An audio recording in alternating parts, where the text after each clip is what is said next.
timur, kekuasaan di Jawa berpindah ke Pajang. Dari sinilah muncul seorang tokoh bernama Danang Sutawijaya yang telah dikenal sebagai Penembahan Senopati, pendiri kerajaan Mataram Islam. Danang Sutawijaya, engkau telah banyak berjasa bagi Pajang. Aku percayakan wilayah Mataram kepadamu. Kelola dengan bijak dan penuh tanggung jawab. Terima kasih Adipati, aku akan menjaga kepercayaan ini. Aku yakin Mataram akan tumbuh menjadi kerajaan yang kuat dan makmur. Ingatlah, kekuasaan bukan untuk menindas, tapi untuk menyejahterakan rakyat. Benar Adipati, aku akan memimpin dengan keadilan dan kebijaksanaan. Dengan tekad yang kuat, Danang Sutawijaya berangkat ke Mataram. Ia mulai membangun desa kecil itu menjadi pusat kekuasaan baru di tanah Jawa. 4 tahun kemudian, di keraton Mataram, Penembahan Senopati berbicara dengan para prajurit yang setia. Prajurit, saatnya kita berlangsung layak. Mataram harus menjadi pusat kekuasaan baru di tanah Jawa. Perintah siap dilaksanakan. Jangan takut menghadapi rintangan. Kita berjuang bukan demi kekuasaan, tapi demi rakyat dan tanah air kita. Rakyat Mataram percaya pada kepemimpinan Paduka. Mereka siap mendukung sepenuh hati. Di bawah kepemimpinan Penembahan Senopati, Mataram semakin besar dan disegani. Setelah beliau wafat, kekuasaan diteruskan oleh keturunannya. Sultan Agung duduk di singgasananya.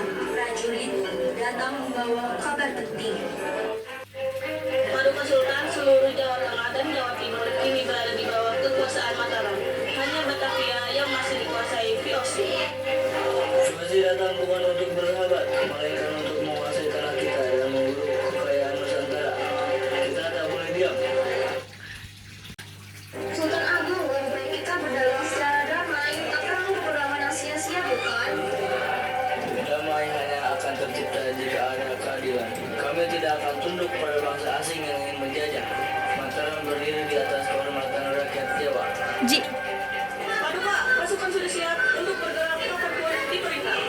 Baik, kita serang Batavia demi tanah air, demi rakyat, dan demi kehormatan bangsa.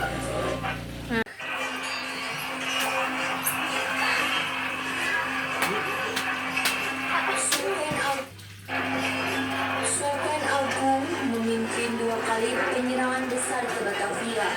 Meski tidak berhasil menyatukan VOC, keberaniannya menggentarkan penjajah dan membangkitkan semangat perlawanan di Nusantara.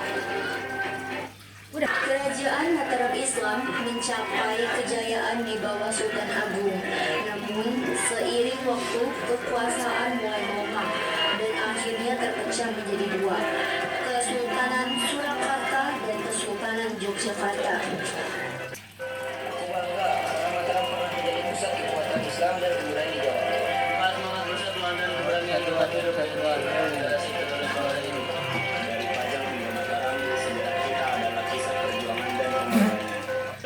Kini ku sadar, kekuatan sejati bukan dari senjata, tapi dari persatuan dan keberanian rakyat.